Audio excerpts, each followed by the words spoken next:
Now it's very natural to look up into the stars and wonder, why in the world would such a wondrous expanse be created? And the answer is very simple. The universe was created for multiplying your greatness. Let's see how it was designed to do this. First, you must look at human reproduction. The potential that human beings have for reproduction is incredible. When a woman is born, her body has 1 to 2 million unfertilized eggs.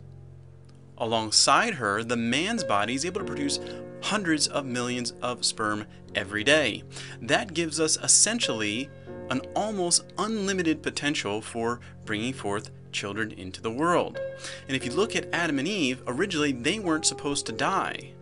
So if they were producing children at that rate, you would have, within 100 years, at most 1,000, the earth would be completely overburdened with people that weren't going to die. So why would God do this? Why would he give us such incredible reproductive capacity and simply just give us one planet? Well, the answer is, of course, he didn't just give us one planet. Planetary reproduction, which is us going out to other planets and forming those planets, is what was originally designed. We live in a massive universe with many planets, and the Earth is the template.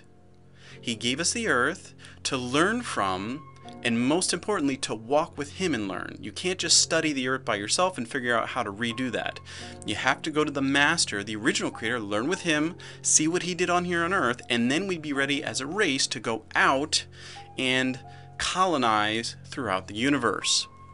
The reason, though, we can't do this, first of all, we left God. We wanted to be perfect ourselves. We wanted to be like God.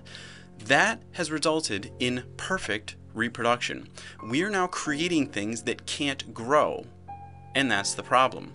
So a simple example is an oxygen tank. An oxygen tank is an example of a perfect, unchanging creation. You can only put so much oxygen inside that tank, and you can't put other things in there that are going to cause the oxygen to reproduce. We don't know how to reproduce anything the way the Earth does. So when someone goes into space, one of these astronauts, they have oxygen tanks on their back, and they only have a certain amount of oxygen, and it's slowly melting away. Every breath they take is reducing, decaying that amount of oxygen.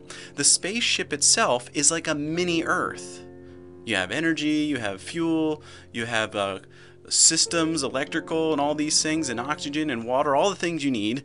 But the problem is the spaceship can't grow. It's a stagnant, unchanging creation, and that's all we can create right now. We don't have the ability, because we're not walking with God, to learn how to create living, breathing systems that fuel one another and generate more oxygen over time and more water over time. We don't know how to do this. So that's what's keeping us from multiplying out into the universe.